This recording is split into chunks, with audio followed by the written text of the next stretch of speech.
우리에게 주시는 하나님의 말씀은 사도행전 23장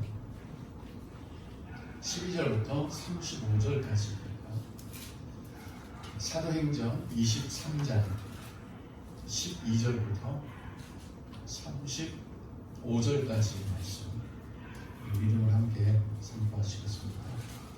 날이 새매 유대인들이 당을 지어 맹세하되 바울을 죽이기 전에는 먹지도 아니하고 마시지도 아니하겠다고 하고 이같이 동맹한 자가 40여 명이더라.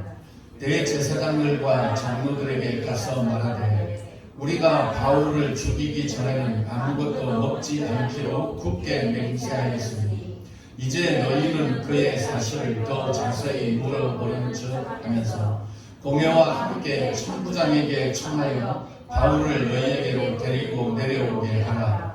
우리는 그가 가까이 오기 전에 죽이기로 준비하였노라 하더니 바울의 생질이 그들이 매국하여 있다 함을 듣고 와서 영내에 들어가 바울에게 알린지라. 바울이 한 백부장을 청하여 이르되 이 청년을 천부장에게로 인도하라. 그에게 무슨 할 말이 있다 하니 천부장에게로 데리고 가서 이르되 죄수 바울이 나를 불러 이 청년이 당신께 할 말이 있다 하여 데리고 가기를 청하더이다 하며 천부장이 그의 손을 잡고 물러가서 조용히 묻되 내게 할 말이 무엇이냐. 대답하되 유대인들이 공모하기를 그들이 바울에 대하여 더 자세한 것을 묻기 위함이라 하고 내일 그를 데리고 공회로 돌아오기를 당신께 청하자 하였으니 당신은 그들의 청함을 따르지 마옵소서.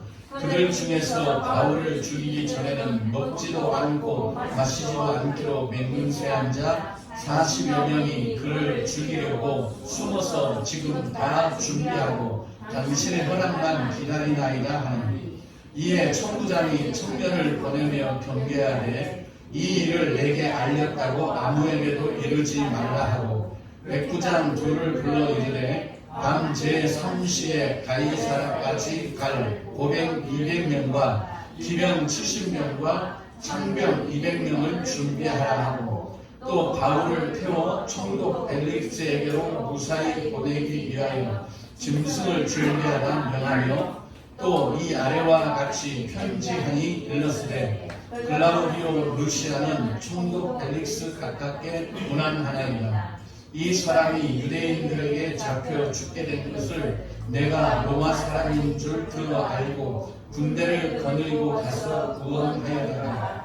유대인들이 무슨 일로 그를 고발하는지 알고자 하여 그들의 공회로 데리고 내려갔더니 말하는 것이 그들의 율법 문제에 관한 것뿐이요 한 가지도 죽이거나 결박할 사유가 없음을 발견하였느니라. 그러나 이 사람을 해하려는 관계가 있다고 누가 내게 알려주기로 곧 당신께로 보내며 또 고발하는 사람들도 당신 앞에서 그에 대하여 말하라 하였나이다 하였더라. 보병이 명을 받은 대로 밤에 바울을 데리고 안디 바드리에 이르러 이튿날 기병으로 바울을 호송하게 하고 영내로 돌아가니라. 그들이 가이사라에 들어가서 편지를 총독에게 드리고 바울을 그 앞에 세우니 총독이 읽고 바울대로 어느 영지 사람이냐 물어 길리기아 사람인 줄 알고 이르되 너를 고발하는 사람들이 오거든 내 말을 들으리라 하고 헤롯 궁에 그를 지키라 명하니라. 아멘. 우리가 살아가면서 수없이 많은 문제들을 만납니다.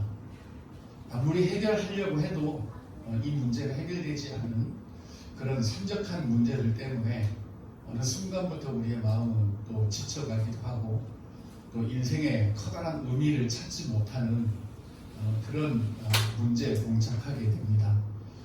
그런데 어떤 문제이든 이걸 손쉽게 해결하는 아주 좋은 그런 해결책이 있는데 그것은 그 문제를 해결하는 것도 중요하지만 그것을 우리가 이해하는 것입니다. 일단 이해만 되면 모든 것이 거의 90%는 해결이 되었다 그렇게 우리가 볼 수가 있습니다. 고난도 우리가 이해만 되면 그때부터는 더 이상 우리 고난이라는 이름을 붙이지 않아도 될 정도로 그렇게 이해하는 것이 참 중요합니다. 그런데 우리는 이 이해한다는 것이 참 어렵습니다. 문제가 오면 이해하려고 하기보다는 해결하려고 먼저 여러 가지 그런 방법들을 우리가 찾고 합니다. 그런데 이 방법이라는 게 하나님의 정한 뜻 안에서는 그렇게 만만치가 않습니다. 그래서 우리가 어떤 문제를 해결하는 데 마음이 급한 것이 아니라 이런 문제를 우리가 이해하려고 애를 쓰는 것이 중요합니다. 그런데 우리가 이 이해한다는 것은 참 아무리 생각을 해봐도 좀 어려운 문제죠. 우리의 어떤 문제 하나 이렇게 우리가 이해하기 어려운데 우리가 하나님을 어떻게 이해할 수가 있겠습니까? 우리의 신앙생활이 때로는 힘들고 때로는 어려운 것은 우리가 하나님을 이해하지 못하기 때문에 그렇습니다. 하나님 그분을 우리가 이해하면 하나님이 하시는 일을 이해를 하면 또 하나님의 마음을 이해를 하면 그분 안에서 사라져야 되는 우리의 삶을 다 이해할 수 있다는 말씀입니다. 하나님이 늘 우리와 함께 하신다고 분명히 성경은 우리에게 약속을 하고 있습니다. 내가 너와 함께 한다. 세상 끝날까지 함께 하겠다. 그런데 현실을 보면 하나님 우리와 함께 안 합니다. 그게 어떻게 함께 하는 거예요? 여러분의 삶을 보면 하나님이 함께 하시나요? 우리의 어떤 문제를 보면 그렇지 않습니다. 이게 하나님의 임재가 아니라 하나님의 부재예요. 그러니 하나님이 우리와 함께 하신다고 약속하셨음에도 불구하고 하나님이 우리와 함께 한다고 하는 우리의 인정을, 우리의 동의를 끌어내지 못해요. 간혹 가다가 어쩌다가 내 마음에 쏙 들거나 아니면 내가 고대했던 일이 일어나면 와 하나님 함께 하셨네. 이 정도예요. 이 정도. 그렇지만 저와 여러분들이 살아가면서 어찌 그렇게 우리 마음에 쏙 드는 일들이 매번 있습니까? 다 마음에 안 들어요. 오늘 하루를 여러분 살으셨는데 100%쏙 마음에 드십니까? 안 그래요. 지금까지 인생 살아오면서 아니 지금 살아가고 있는 우리의 삶을 봐도 별로 그렇게 마음에 들지 않아요. 그러면 우리는 어찌합니까? 하나님이 나와 함께하지 않는 것처럼 느껴지는 것이 사실입니다. 오늘 내용 우리가 읽은 말씀만 보십시오.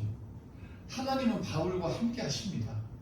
그런데 오늘 우리가 읽은 내용 아니 앞에서부터 계속 바울이 지금 살아가는 그의 인생의 여정을 보면 이건 하나님이 함께 하는 게 아닌 것 같아요. 하나님이 함께 하시면 이러시면 안 되지요. 하나님이 함께 하시면 뭔가 좀 함께 하신다라고 하는 그런 증표들이 좀 있어야 안 됩니까? 오늘 기록된 말씀을 보니까 바울에게 정말 안 좋은 일이 또 일어나요. 바울을 죽이려고 하는 40명이 그것도 식음을 전폐하고 바울을 죽이기 전까지는 내가 먹지도 마시지도 않겠다라고 하는 이 40명이 지금 바울을 죽이려고 하는 그런 상황입니다.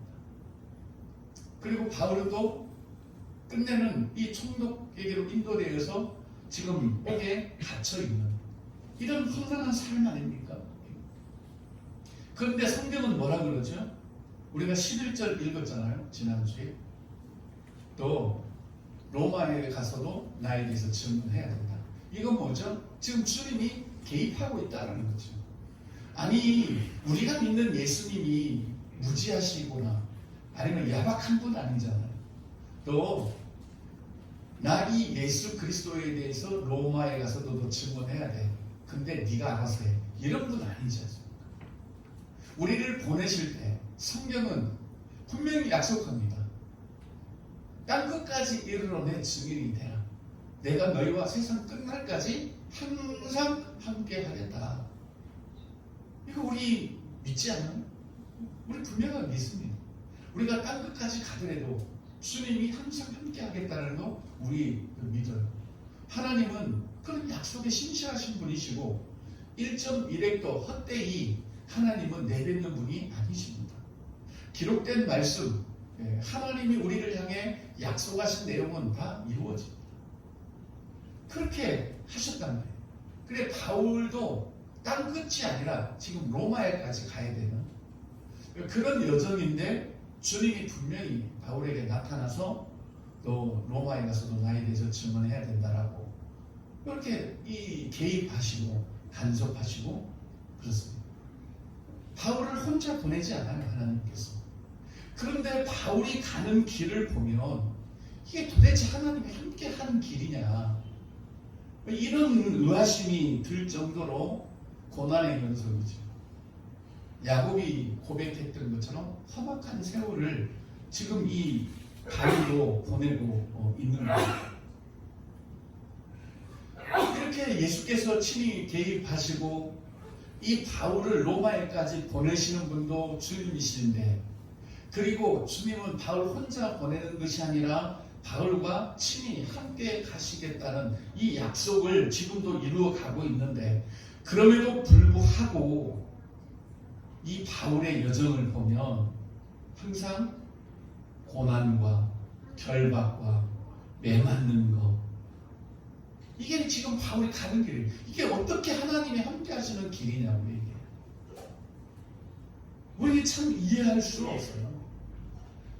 하나님의 인도라면 그래도 그분을 우리가 느낄 수 있고, 아, 이건 하나님 나를 지금 이끌어 가시는구나 하는 것을 우리가 알 수 있어야 안 되겠습니까?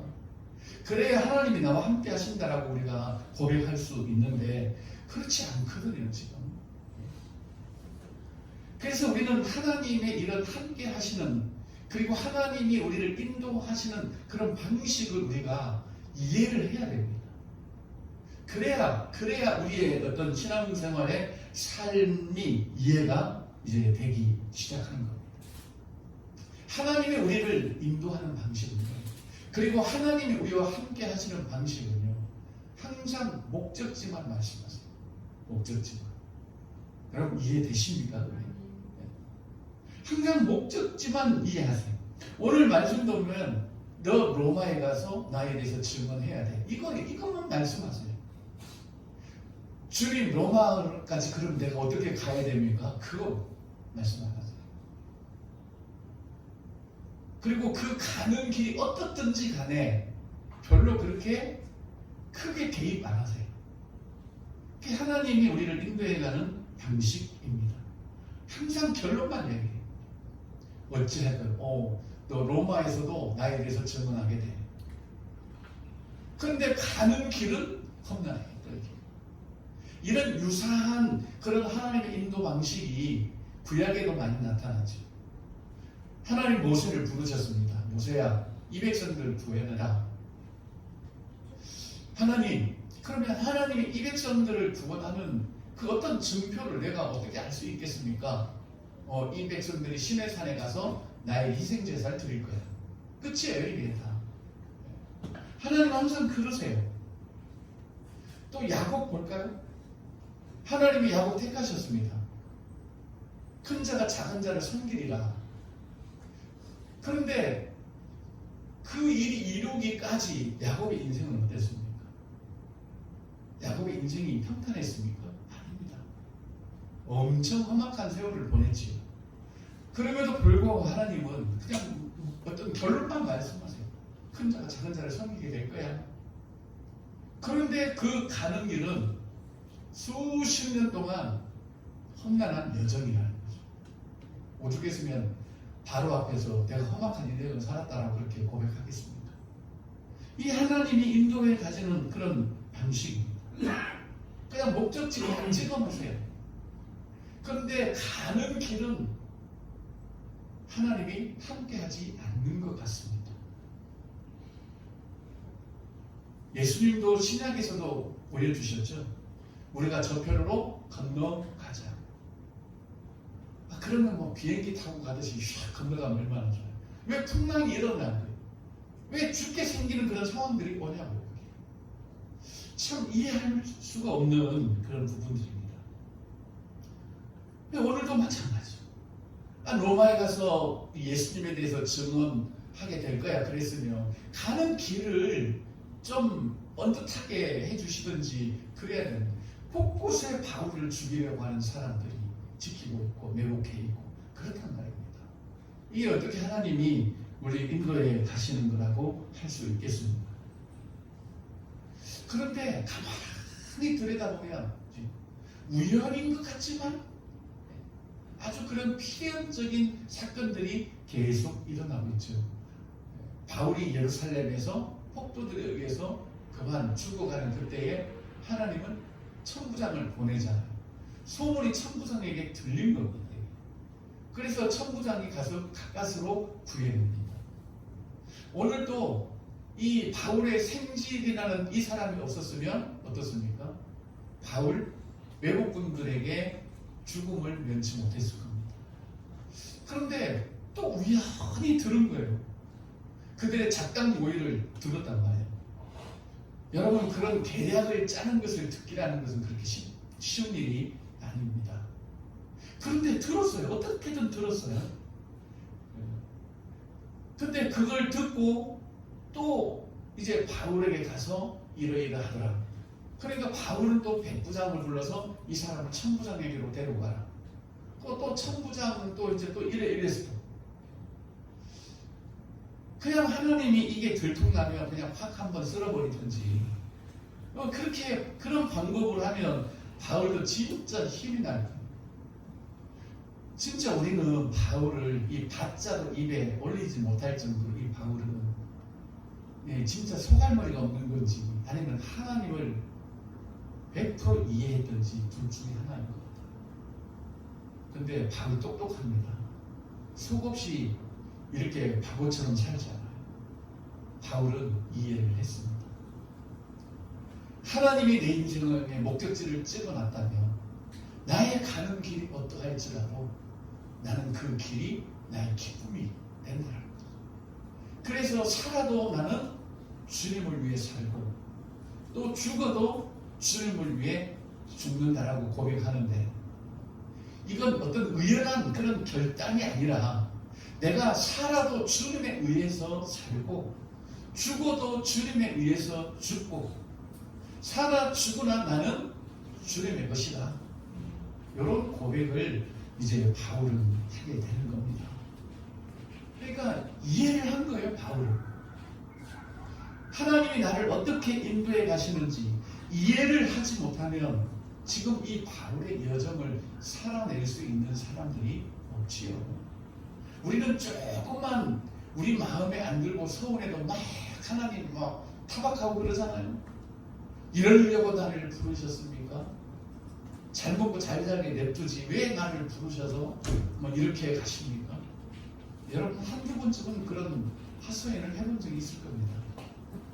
근데 하나님을 이해하게 되면 하나님이 우리를 어떻게 인도해 가시고 그리고 하나님의 인도하심이라는 것이 어떤 걸 하는 것을 알면 우리는 그 하나님이 이루어 가시는 대로 우리는 한 걸음 한 걸음 걸어갈 수가 있는 거예요. 우리가 이해 못하니까 힘든 거예요. 절대 하나님은 당신의 법칙을 거스르지 않습니다. 특별한 경우를 제외하고는 다 이 시간 속에서 그리고 인류의 그런 역사 속에서 하나님은 우리를 인도해 가십니다. 우리는 그렇게 못하죠. 우리는 전능하지 못하기 때문에 누구 하나 데리고 가려면 골치가 아프죠. 저희 집에도 막내 어디 한번 데리고 가려고 그러면 이거는 막 이 전능한 방법을 쓰지 않으면 힘들어요. 이게. 우리는 그게 안 돼요. 그냥 물이 흘러가듯 우리는 어떤 사람들을 그렇게 이끌지도 못하고 또 그렇게 물이 흘러가듯 그러냐 하면서 어떤 목적지 갈 수가 없어요. 근데 하나님은 이게 되시는 거예요. 그게 여러분 전능한 거 아니에요. 힘이 있다고 해서 바울을 죽이려고는 40년 확 쓸어버리는 이게 전능한 게 아니에요. 이거는 그냥 힘이 있으면 되는 거예요. 전능한 건 아니에요. 정말 전능하다는 것은요. 그런 와중에 아무런 티 안 내고 이렇게 그냥 물 흐르듯이 이루어 가는데 결국 하나님이 원하시는 목적지에 딱 도달하는 거예요. 이 하나님이 인도해 가시는 거예요. 우리는 죽을 맛이죠. 왜? 하나님의 개입이 없는 것 같아요. 우리는 도대체가. 하나님 살아계시는 말씀 좀 해보세요. 하나님 나를 인도해 가신다면 좀 말씀 좀 해보세요. 어떻게? 지금 내가 가는 이 길이 하나님이 인도하시는 길이 맞나요? 우리는 그게 안 되는 거예요. 그래서 우리가 전능하다라는 것을 오해하는 경우들이 많아요. 전능하신 하나님이라면 어떤 문제가 있으면 하나님이 짠 하고 나타나서 확 해결해버리고, 나를 반대하는 사람이 있으면 막 벼락이라도 떨어지기를 바라는, 우리는 전능을 그렇게 이해를 한단 말이에요. 나의 뺨을 때리는 사람이 갑자기 손이 마비가 됐다든지, 우리 그런 상상 그런 많이 하잖아요. 옛날에 뭐 우리 전도 나갔을 때, 노방전도라든지 전도 나갔을 때 누가 죄송합니다 이런 말 써서 헛소리 삑삑하면 아이고 저 사람 저런 입이 확 돌아갔으면 좋겠다, 뭐 이런 생각을 분명히 해요. 근데 아무 일도 안 일어나고 여전히 헛소리 하는 사람은 또 헛소리 계속하고, 그 사람에게는 아무 일도 안 일어나고 오히려 전도하는 사람이 쫓겨나는 거예요. 이게 하나님이 인도하시는 거예요. 이게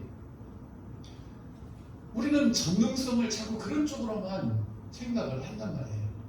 그런데 진짜 전능한 건 그게 아닙니다. 나의 뺨을 때리는 사람의 그 오른손이 갑자기 마비가 되는, 이게 전능한 게 아니고, 그렇게 뺨을 맞더라도 하나님의 목적지까지 가도록 하시는, 그게 전능한 거예요. 그러니까 이걸 이해해야 돼요. 하나님의 전능성을 이렇게 이해를 해야지. 제가 한 번씩 그런 예를 들잖아요. 힘자랑을 하는데 나 힘세다고 유치원 아이들 딱 꽂거나 그래놓고 내가 힘세다고, 그건 완전 아닌 거죠. 근데 우리는 하나님이 마치 그렇게 일하시기를 기대하고 있다는 거죠. 여러분, 하나님이 나를 반대하는 사람 냅다 꽂는 것은요, 저 누구예요? 옛날에 강호동이가 유치원생 그냥 꽂는 거랑 똑같아요. 이거는 이겨도 비난받아요. 이겨도 비난받아요. 근데 우리는 하나님을 자꾸 그런 식으로 이해하려고 해요. 근데 아닙니다. 우리가 맞을 거 다 맞고, 저 터질 거 다 터지고, 감옥에 갇힐 만큼 다 갇히고, 이렇게 죽을 고비를 수없이 넘겨요. 그럼에도 불구하고 결국은 로마에 가서 복음을 전하더라는 이야기입니다. 이 하나님의 인도를 우리가 이해하지 못하면 우리의 신앙생활이 평탄할 수가 없어요. 하나님에 대한 오해, 우리의 어떤 생각대로, 우리가 원하는 그런 방식대로 하나님이 움직여 주기를 바라는 그런 마음, 여러분 그건 우상이죠. 그리고 하나님은 누누이 말씀하십니다. 나는 나다.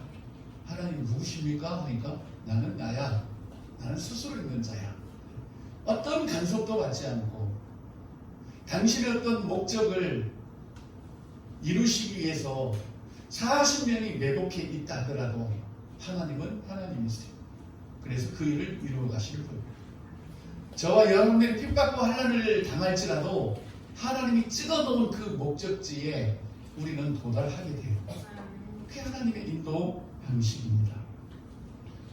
하나님은 늘 그렇게 우리를 인도해 가시고 그렇습니다. 그러기에 우리에게 필요한 것은 뭐죠? 그분에게 우리가 순복하는 거죠. 그분 하나님이 행하시는 모든 일에 우리가 순복하는 거예요. 그런데 여러분, 그냥 순복하라면 이게 되는가요? 안 됩니다. 우리가 한 사람에게도 순복이 안 되는데 어떻게 하나님께 순복이 돼요? 안 되지. 우리가 순복한다는 것은 이미 이해가 다 됐다. 이해가 다 되니까 아멘, 그렇게 되는 거죠. 그래서 하나님께 우리가 순복한다는 것은 그분의 어떤 인도 방식을 다 우리가 이해합니다. 그분의 일하시는 방식을 우리가 다 이해하는 겁니다. 그분이 우리를 인도해 가시는 그분의 그런 어떤 방식과 그분의 마음을 우리가 다 이해할 때 우리가 하나님께 승복할 수가 있는 거예요. 그 다음에 어떻게 되죠? 하나님께 승복이 될 때 그때 우리가 마귀를 대적할 수 있고 이길 수가 있는 겁니다. 여러분 구약의 역사를 보시면 하나님의 마음을 우리가 뻔히 알 수 있어요. 그 이스라엘 백성들 출애굽 시켜놓고 그랬잖아요. 아니 죽을 사람들 좀 끄집어냈으면 좀 대우라도 좀 잘 해줘야 되잖아요. 말하고 또 광야로 또 데리고 들어가서 그 40년 동안 치가 떨리도록 매일 먹어야 되는 만나. 그래서 사람들이 뭐라 그랬죠? 야 이제 이 박한 음식을 우리가 이제 싫다 이제 싫지 않다. 여러분 40년 동안 한번 드셔보시래요. 왜 그러시냐고. 왜? 그 애굽에서 고생하던 이스라엘 백성들을 빼냈으면 짠 하고 바로 가나안 땅을 어떻게 막 데리고 들어가시던지 그랬으면 참 좋은데 40년 동안 뺑뺑이 돌려갖고 그렇게 데리고 가시는 이런 하나님의 마음을 우리가 알아야 돼. 우리는 구약을 볼 때 그렇죠. 야, 이 사람들 뭐 40년 동안 뺑뺑이 돌았네. 아니, 우리는 지금 더 돌고 있는지도 모릅니다. 그렇지만 하나님은 우리를 뭐 군기를 잡는다든지 그런 게 아닙니다. 우리가 알지 못하는 그분만의 마음을 가지고 우리를 인도해 가셔요. 그러면 왜 바울이 지금 감옥에 갇혀 있고 바울은 왜 지금 죽을 고비를 넘기고 있는데 하나님이 이놈들 하고 안 나타나는데 이해되세요 여러분? 자기가 지금 이 바울에게 엄청난 그런 사명을 주어서 로마로 지금 가도록 하는데 금방 죽을 것 같은 위기들이 있잖아요. 그러면 하나님이 확 나타나셔가지고 뭔가 수습을 딱 해주시고 그래야 되는데 그렇게 하지 않습니다. 하나님은요 우리가 보는 것하고 달라요. 우리는 다 어떻게 해요? 시간 속에서 타임라인에서 모든 일을 볼 수밖에 없어요. 그런데 하나님은 그런 시간의 구애가 없는 분이에요. 바울의 죽음과 삶이 그냥 하나인 거예요. 로마에 가서 복음 전하는 것도 그냥 한 덩어리였던 거예요. 우리는 와 이제 예루살렘 올라갔다가 거기서 죽을 뻔했던 그걸 2번도 넘기고 40년 외고 아이고 지금 감옥에 갇혀 있는데 이 언제 로마까지 가나? 로마 또 배 타고 가다가 배가 또 부셔지네 또. 그래서 죽을 똥 살똥 섬에 올라서 이제 추워서 불 좀 피우는데 독사 생기갖고 막 이래 바울을 물었던데 우리는 이런 여정이잖아요. 근데 하나님은 어때요? 로마에서 복음 전하는 것과 지금 이 모든 것들이 그냥 하나인 거예요. 하나. 이런 하나님의 어떤 영적인 그런 단점. 그러니까 우리의 어떤 죽음, 아이고 우리는 뭐 1년 아프다가 죽으면 근데 하나님은 그런 것 같다니까. 영적인 세계에는 그런 시간 개념이 없기 때문에 우리 죽음에 대해서 하나님 눈 하나 깜짝 안 하세요. 우리의 죽음을 하나님이 그냥 막 신경 안 쓰는 우리가 죽는 것도 하나님은 별로 그렇게 뭐 중요하지 않은가 봐 이렇게 따질 문제가 아닙니다. 그냥 그분은 아브라함의 하나님 또 이삭의 하나님 야곱의 하나님 그냥 동시인 거예요. 그냥 한 번. 우리의 뭐 아기 때나 우리의 뭐 중장년 때나 우리의 임종 때나 그냥 다 하나님은 안에서 하나인 거야. 그러니 우리가 이 하나님을 이해한다는 것이 있잖아요. 우리는 그냥 시간 개념으로 다 이게 쪼개져 있어서 그걸 보니까 막 걱정스럽고 또 근심이 되고 염려가 되고 막 그렇지요. 하나님은 그렇지 않습니다. 우리가요 어린아이들을 딱 보면은 마찬가지. 우리가 어린아이들을 보고 있으면 아이고 한눈에 다 들어와요. 조금 있다 이게 뭔 일이 일어날지 거의 들어옵니다. 그러니까 쿵 하고 넘어져도 그냥 여유 잡고 있는 거예요. 이렇게. 하나님이 그렇다라는 것을 우리가 좀 이해를 해야 돼요. 그래야 우리가 앞으로 신앙생활을 하는데 들쑥날쑥하지 않고 오해하지 않고 현실에 우리가 부딪히지 않고 또 이 현실을 우리가 보는 눈이 달라져. 그래야 우리가 조금 굳건한 믿음으로 신앙생활을 할 수가 있지. 우리가 보는 관점, 우리가 보듯이 그냥 하나 둘 셋, 그래서 내가 2개 가지면 3개 가진 사람을 미워하고 이런 개념이 하나님은 아니라는 것을 우리가 분명히 좀 인지를 하고, 우리가 성경을 보면서도 분명히 하나님이 지금 개입하셔서 인도에 가시는데 그분의 어떤 섭리를 역행하지 않고 자연스럽게 우리를 인도하시지만 결국 목적지에 어떻게든 하나님은 도달시키시는 그런 하나님을 저와 여러분이 좀 이해를 했으면 좋겠습니다. 성경을 보면 우리가 그분을 이해가 되잖아요. 저는 성경을 볼 때 내용이 중요한 거 아니다. 우리가 성경을 보면서 하나님의 마음을 이해를 해야 된다. 내용이 여러분 우리 삶에 뭐 힘이 됩니까? 막 여기 있는 성경 구절 막 내용 합력하게 선을 이루리라, 합력하게 선을 이루리라. 그 뭐가 막 현실이 바뀌어지고 그래요? 전혀 그런 거 없어요. 근데 그 하나님의 마음을 알면 내 현실이 그냥 이해가 돼요. 그게 우리가 이 현실을 살아나가는 그런 믿음이고 신앙입니다. 이해 안 되면 또 막 매달려야 되죠. 하나님 저 도대체 하나님 이해 안 돼요. 누가 그랬어요? 하박국이. 하나님 진짜 하나님 하는 일 나 진짜 마음에 안 들고 이해 안 돼요. 도대체 뭐라고 말씀 좀 해보세요. 그래서 성령에 올라가서 하나님을 다 기다리면서 이해가 되는 거예요. 그랬더니 뭐라 그래요? 금방 헷가닥 변해가고 무화과나무 잎이 마르고 포도 열매가 없어도 난 여호와를 나의 즐거워하리라. 현실은 바뀐 거 하나도 없어요. 그런데 하나님이 이해가 된 거예요. 하나님 그렇구나. 이해가 된 거예요. 이와 같은 신앙이 저와 여러분들의 믿음이기를 소원합니다. 그래서 우리의 믿음이 좌우 하나님 볼 때도 막 정신없이 왔다 갔다 하는 게 아니라 오직 한 길을 가는, 예수께서 예루살렘을 향하여 치우치지 않고 계속 갔던 것은 아버지 마음을 다 이해를 했기 때문에 그런 것처럼 우리도 그렇게 꿋꿋하게 걸어가는 저와 여러분들이 될 수 있기를 예수님의 이름으로 간절히 기도합니다.